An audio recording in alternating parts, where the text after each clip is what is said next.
My parents threw me out. "You'll come crawling back within a month," my mom said, smirking like she already knew how it would all play out. My dad didn't say a word, just slammed the door in my face. I was furious, and from that moment on, I never once looked back. But 9 years later, my phone was blowing up with missed calls. They were the ones begging me now. Funny how that works. I never thought I'd share this story online. But after reading a few posts that hit a little too close to home, I figured maybe putting this into words could help me work through it all. Who knows?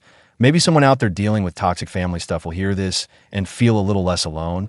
So yeah, here goes nothing. My name's Ethan. I'm 26 now, but all of this started when I was just 17 in the middle of junior year.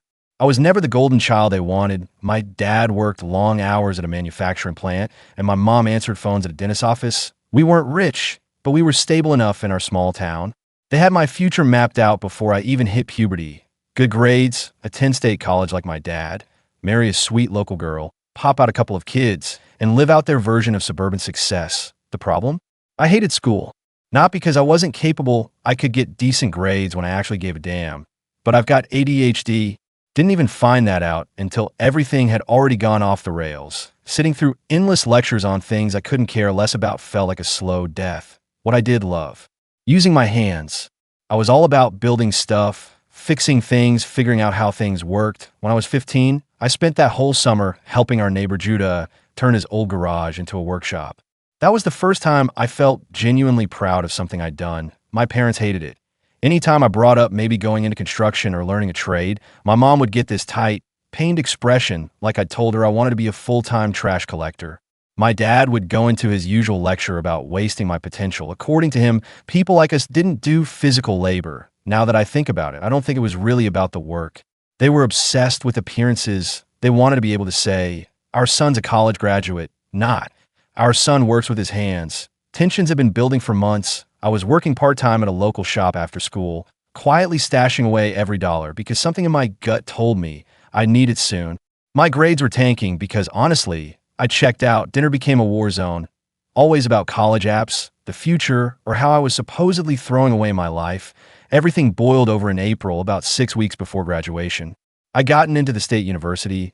Honestly, my parents practically filled out the application themselves. But at the same time, I'd been quietly researching this trade program for construction.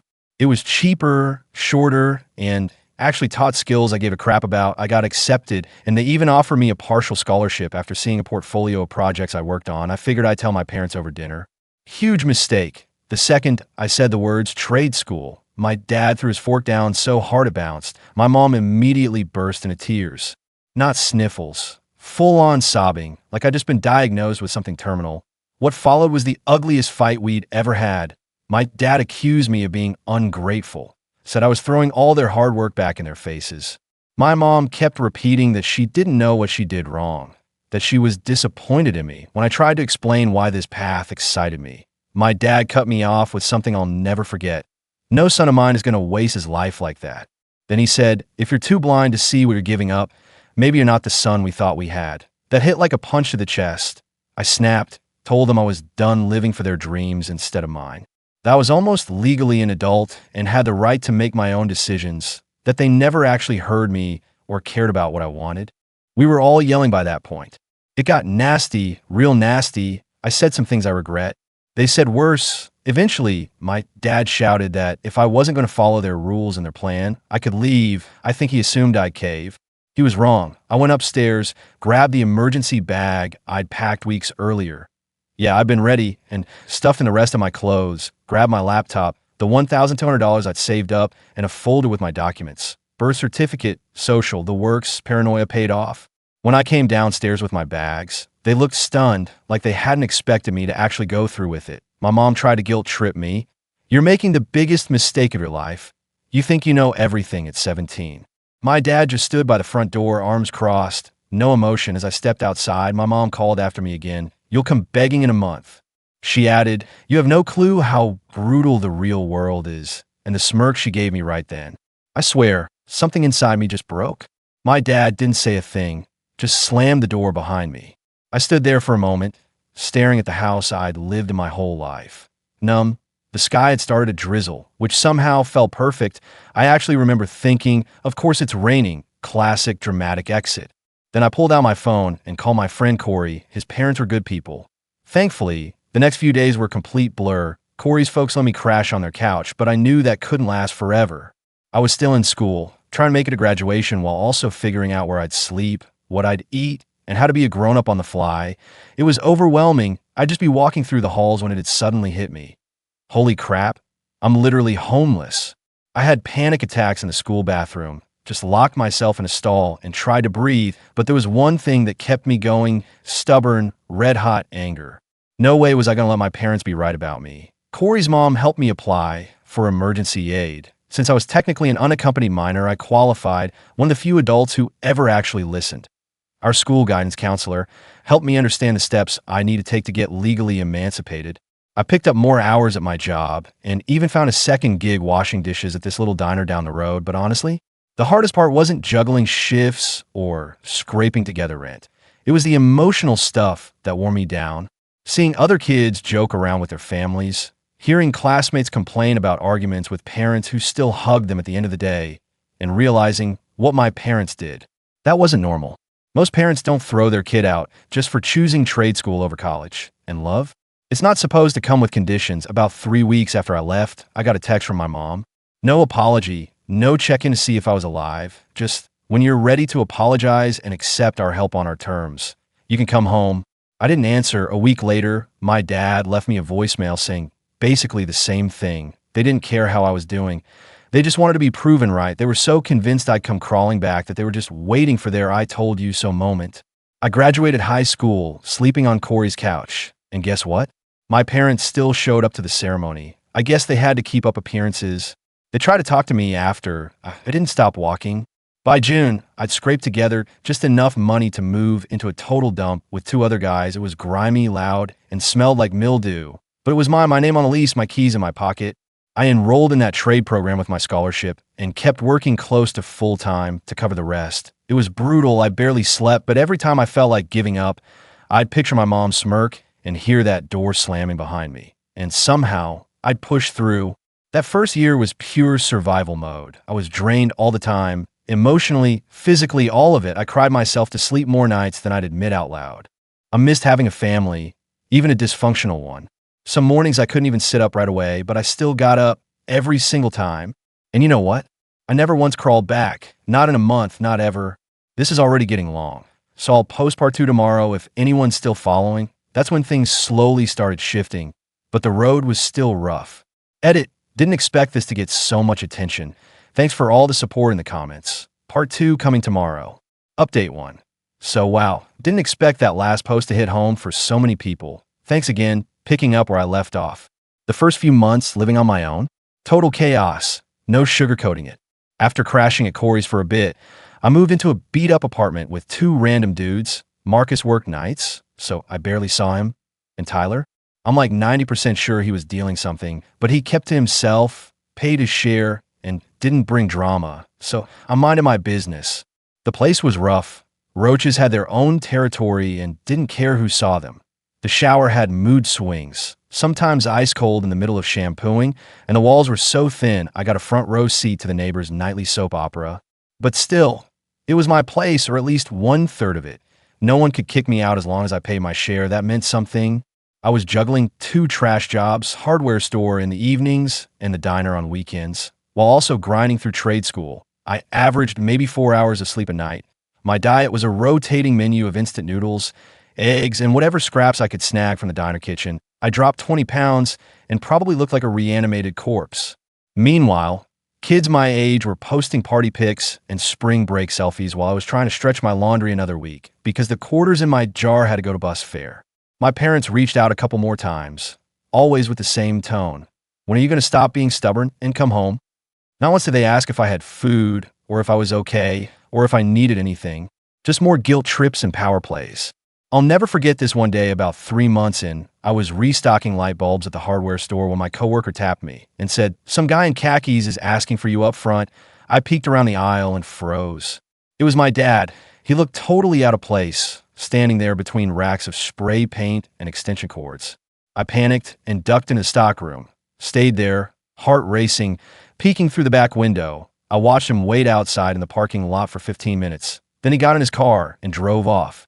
He never came back. But around 4 months in, things started to shift.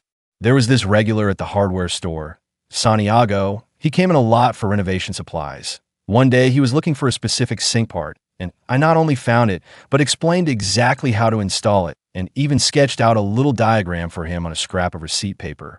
Turns out he flipped houses, kitchens, and bathrooms mostly. He looked at me and said, "You ever thought about doing this kind of work for real?" I was like, "That's literally what I'm in school for." He smiled and said, "Well, if you ever want to pick up some hours on a real site, give me a call." The pay was better than the hardware store. And for the first time, I felt like maybe, just maybe, things were about to change. Getting that chance with Santiago felt like the first real break I'd had since walking out of my parents' house. He wasn't like my dad. He didn't act like working with your hands was beneath you. He respected the craft. He'd literally stop in the middle of installing a faucet just to show me how to set a gasket properly or explain why one method worked better than another. And for the first time, someone actually saw potential in me, not just their own expectations staring back. By the 6-month mark, my parents started shifting their approach. My mom began texting things like, "I miss you." My dad sent a message saying they were open to compromising on my education if I moved back home. Honestly, it just pissed me off. Like, really? After everything, now I was supposed to give up my independence because they were letting me make a few choices? Yeah, hard no.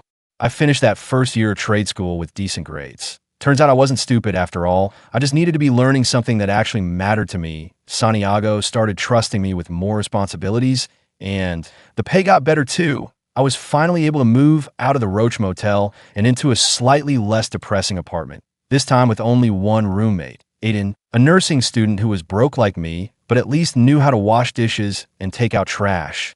By 19, I had my first certification and was making okay money. Not luxury lifestyle stuff, but enough to buy real groceries, cover bills on time, and even stash a little in his savings. Santiago started recommending me for weekend side gigs, small repairs, installations, odds and ends. I was building a rep, building a client list, slowly but surely. Working inside people's homes showed me a lot about what real families look like.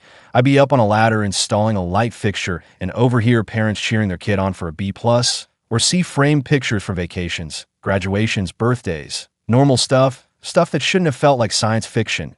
Families who argued, yeah, but still loved each other without a contract attached. It was eye-opening, and it made me realize just how warped my own home life had been.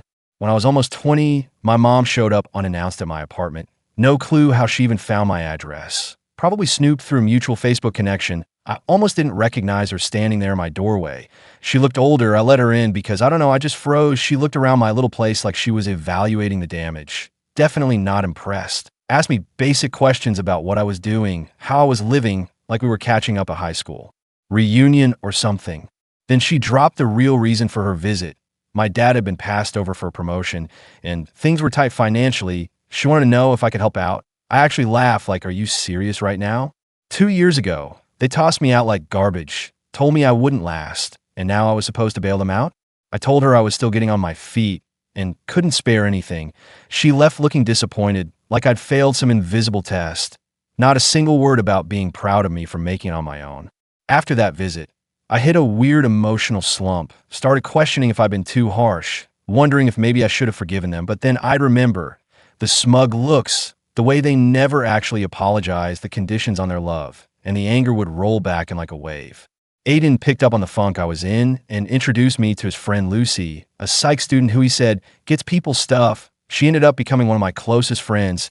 She helped me understand that what I went through was emotional abuse, that constantly being told I had to follow their exact plan to earn love, that wasn't normal or okay. Talking with her helped me start untangling some of the mess in my head. I stopped feeling guilty for setting boundaries, started to really understand that walking away wasn't just about defiance. It was survival. By the time I hit 21, I was doing well enough to move into my own place, just a small one-bedroom, nothing fancy, but no roommates, no family, no drama. The first night I moved in, I sat down on my secondhand IKEA couch and just cried. I never thought I'd make it this far. Not when I was 17 with my life in trash bags, standing alone on a front lawn. Right around then, Santiago offered me more stable work with actual benefits. First time I'd had health insurance since leaving home. His business was growing, and he needed someone he could count on. It meant more to me than any nod from my parents ever could. Of course, my parents kept popping up here and there, always on their terms, invites to holiday dinners that came with digs about my choices, offers of help with strings attached.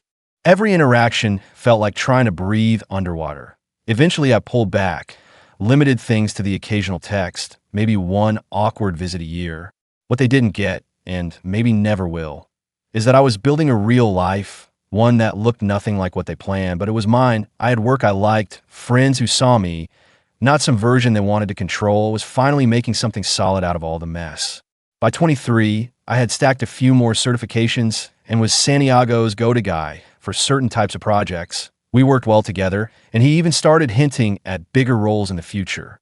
That's also when I met Claire. She needed some repairs in her apartment, and Santiago sent me. She was smart, funny, and didn't let me get away with my usual BS. We started dating, and for the first time, I let someone really know me, all of it, the baggage, the history, the pain. Instead of backing off, she leaned in.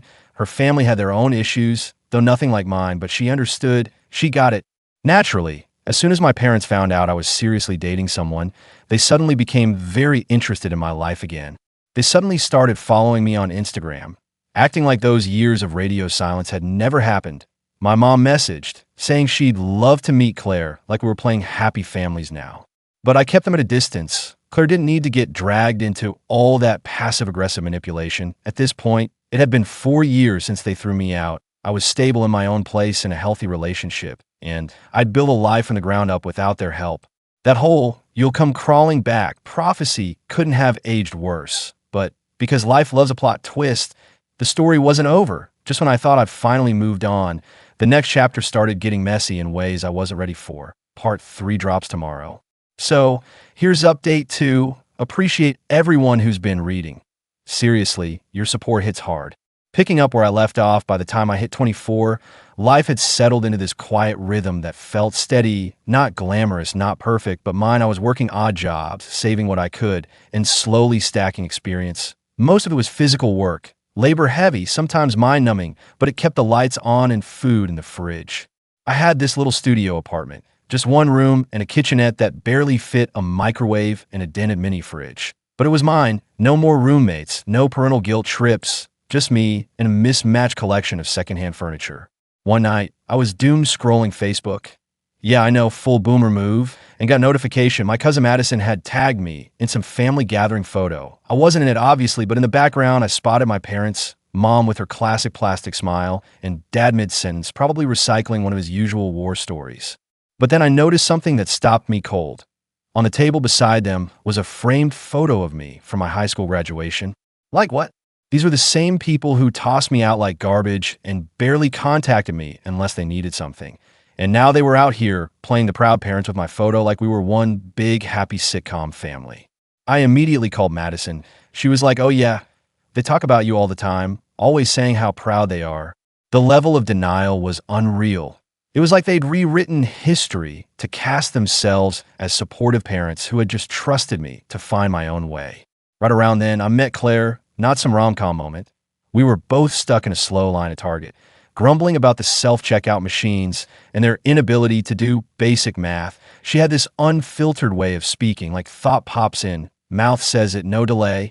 We swapped Instagrams, started texting, and from there it just clicked. On our third date, we got into talking about families. I braced for the awkward silence, the polite that's rough nod, but instead she opened up about her stepdad, not identical to my situation, but same energy, control dressed up as love. She got it.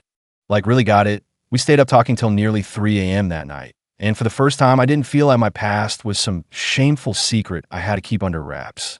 A few months in, my water heater pulled a dramatic exit. Came home to a small flood creeping under the bathroom door, had to shut off the main valve, and ended up taking freezing showers at the gym for 3 days straight while my landlord looked into it. Claire offered her place, but I turned it down. It felt too soon, too intimate, too dependent. That hard-won independence I'd built wasn't easy to loosen up. Around the same time, my old friend Corey got engaged and invited me to his wedding. I hadn't seen most of those people in years, and honestly, I was anxious. Was I going to be seen as the guy who vanished? The dropout? The failure? But walking in with Claire changed the vibe. People asked what I've been up to, and when I talked about the work I was doing, they actually listened. No one sneered. No one said, "Oh, but are you planning to go back to school?" Just normal curiosity. Then came the awkward part, Corey's mom, who, by the way, once let me crash on their couch when I had nowhere else, pulled me aside, said she'd seen my parents recently, and they'd spent 20 minutes grilling her for info. Where was I living? Was I working? Was I doing okay financially? Yeah, that last one felt calculated. And wouldn't you know it, a week later, I got a text from my mom. Ethan, your father, and I are having a small gathering for Memorial Day. Would be lovely if you could come. Bring your friend, if you'd like. Friend, not girlfriend. Like she couldn't even give Claire the basic courtesy of a title. And the timing? Suspicious at best. I showed Claire the text. She raised one eyebrow and said, "So, they want something." Still, I decided to go. Maybe I needed closure. Maybe I was still that kid hoping for a real apology. Claire came with me. Moral support and a solid reality check if things went sideways, which, let's be honest, they totally could. Walking back into that house felt like time travel. Same sofa, same cringy wall art, same apple cinnamon air freshener that always made my eyes water. But I didn't feel like I was coming home. I felt like a guest in a museum dedicated to my childhood.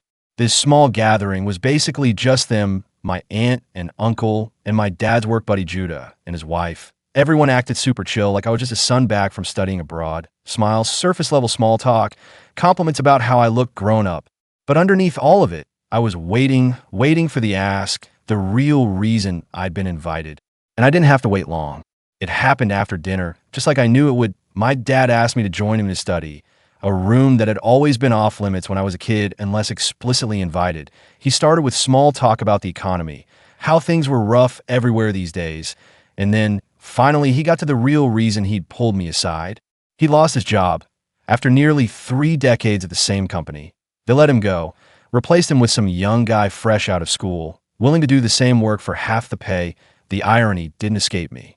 All those years he spent drilling the importance of college into my head. And now here he was, angry at college graduates. He never directly asked for money, but the hints were heavy. He talked about how hard things have been, how family needs to lean on each other when times get tough. Meanwhile, all I could think about was the night they kicked me out.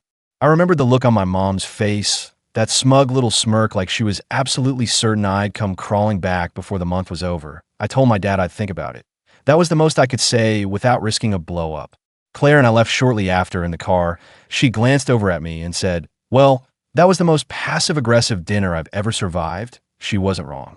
Over the next few weeks, the texts from my mom started trickling in more often, just checking in. How was I doing? Had I thought any more about what Dad said? Oh, and by the way, did I want their old dining table? They were redecorating. Translation. They were selling furniture to cover expenses. Meanwhile, my own life was finally gaining some momentum. I'd landed a decent job at a small local company, nothing flashy, but it came with steady pay and actual benefits. Claire and I were getting more serious too. We'd started talking about moving in together.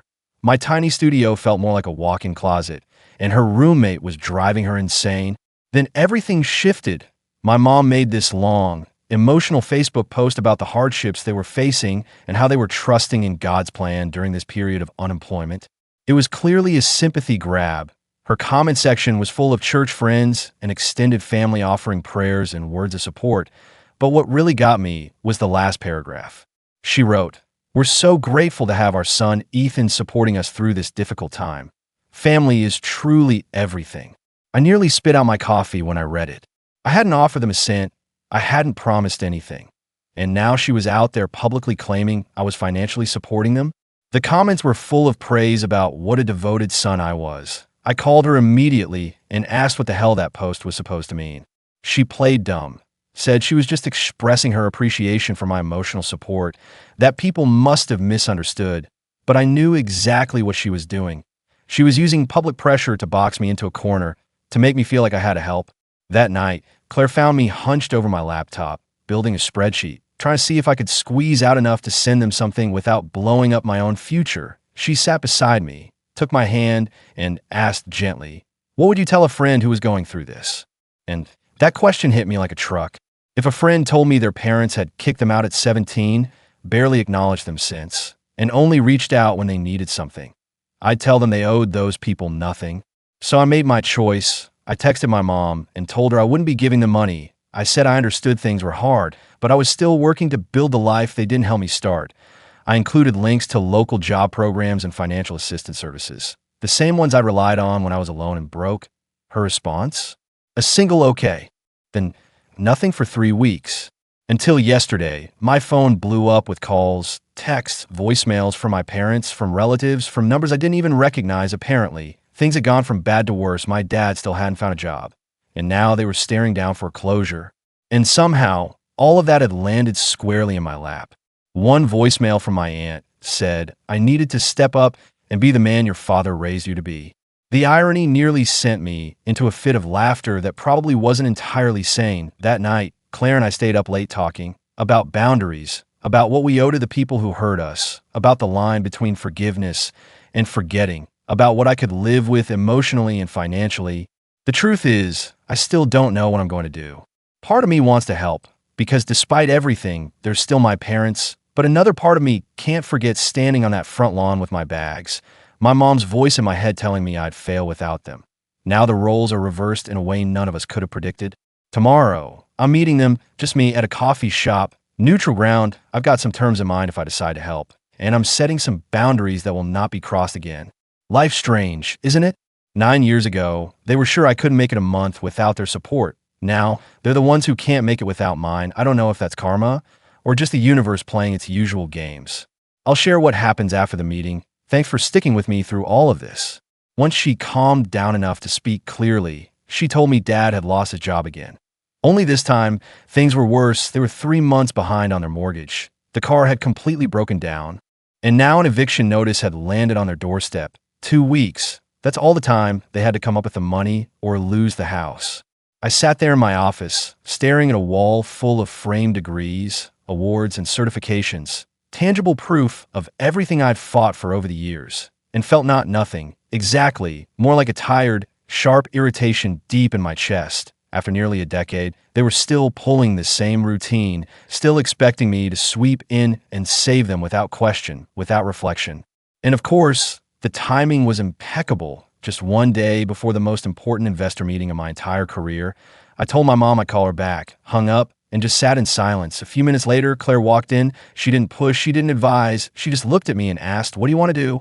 That's something I'll always love about her. She never tries to fix it for me. She just stand beside me while I figure it out. So I made a call, not to them, to myself. I deal with the investor meeting first, one emergency at a time. I powered down my phone, shut out the noise, and focused. And honestly, the meeting went better than I could have imagined. The investors were sharp, asked the right questions, but I had answers for all of them. They liked my pitch, loved it. Actually, by the end, they weren't just talking about this project. They were asking about future ones too. Everything I'd fought for since that rainy night they kicked me out, it was finally starting to pay off. Then I turned my phone back on. 27 missed calls, not just from my parents, but from half the family tree. Uncles, cousins, people I hadn't spoken to in years. My voicemail was full. Facebook Messenger was lit up with messages. I didn't have to look long to figure out what happened. My mom had taken to Facebook again, posting another melodramatic update about the tragic decline of their lives, hinting heavily that certain people, gee, I wonder who, had forgotten the meaning of family. She didn't tag me, but she didn't need to. Everyone knew, and they all jumped in with the same predictable chorus. Ethan will help. Family sticks together. He was raised better than this. I just stood there in the doorway, reading these messages over Claire's shoulder as my pulse pounded in my ears. They weren't asking me. They were trying to shame me, again, as if the past never happened, as if I owed them. That's when something in me snapped. I was done with the wishy-washy boundaries, done with the guilt-laced phone calls, done with the performative concern during holidays. If this relationship was going to exist at all, it was going to be real, or it was over. I texted them. I'd be coming over the next day, just me, no distractions, no crowd, just the three of us and 9 years of unfinished business. That night, I barely slept. I kept playing it all out in my head. What I wanted to say, what I was afraid they'd say back. Claire stayed up with me, curled around me in bed, her calm voice cutting through the chaos in mine. She reminded me we'd built something solid, something real, that whatever happened, I wasn't alone anymore. I had her, I had our friends, I had my own damn family now. The next morning, I drove to their place with my stomach tied in knots. But weirdly, I felt steady. Their neighborhood hadn't changed much, but their house? It looked smaller somehow, more tired. The paint was cracked and flaking. The lawn was overgrown. The flower beds my mom once fussed over were wild with weeds. It looked like what it was, the slow collapse of people who'd never thought they'd fall. My dad opened the door. He looked older than I remembered. Not just aged, defeated, thinner, grayer, like life had settled on his shoulders and refused to get off. He didn't say anything, just nodded and stepped aside. Inside, it was worse. The house felt heavy with dust, cluttered with the kind of mess that creeps in when the basics start slipping, that faint, musty scent of things left undone. My mom sat at the kitchen table. Her eyes were red and puffy. As soon as she saw me, she launched into her usual routine. "Thank God you're here. We knew you'd help." Like I hadn't walked in with a decade's worth of baggage on my back. I held up a hand, told them both to sit. This time, I was speaking, they were listening. I told them everything. How they'd thrown me out for not choosing the life they'd mapped out. How they'd waited for me to fail and come crawling back. How for years, the only time I heard from them was when they needed something. And how, through all that, they never once gave me a sincere apology or even admitted they'd been wrong. My dad tried to interrupt with his usual lines, that they were doing what they thought was best, that I was being ungrateful, that they gave me everything. I cut him off. I told them about the months after they kicked me out, sleeping on couches, working 2 jobs just to afford food, teaching myself how to survive because the people who raised me decided that their disappointment was more important than their child. My mom cried harder. She said they made mistakes, but they were still my parents, that families are supposed to stick together. And that's when I let loose. I asked her where that attitude was when I was 17 and homeless. I pointed out the irony, that she only remembered we were family when she needed something, never when I did. And for once they didn't have anything to say. The conversation just kept looping. They'd toss out vague apologies, then immediately follow them up with justifications or shift the blame back to me. Classic narcissist playbook. After a while, I got tired of spinning in circles and decided to cut through the noise. I laid out my terms, clearly, calmly, no room for debate. 1. I'd help them stop the foreclosure this one time. But after that, they needed to downsize to something realistic, no more clinging to a lifestyle they couldn't maintain. 2. That manipulative Facebook post, it had to come down, and they needed to publicly tell everyone they were handling things privately now. No more guilt campaigns, no more social media stunts. 3. If they wanted any kind of relationship with me moving forward, we were starting therapy together, not necessarily for some picture-perfect reconciliation, but to finally have real conversations, set healthy boundaries, and stop pretending everything was fine.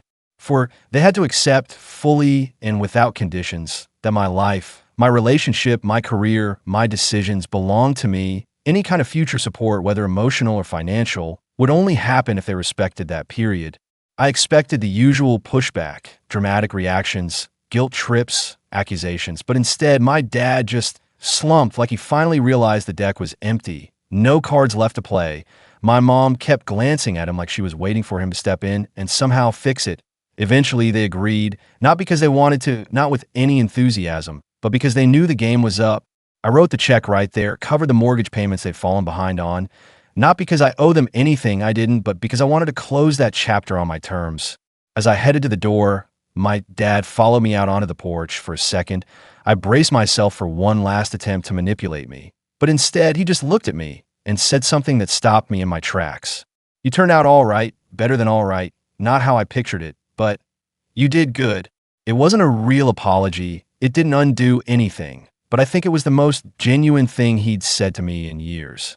I stood there for a moment in the exact spot where he'd slammed the door in my face 9 years earlier. And finally, I just said, "I know." Then I walked to my car.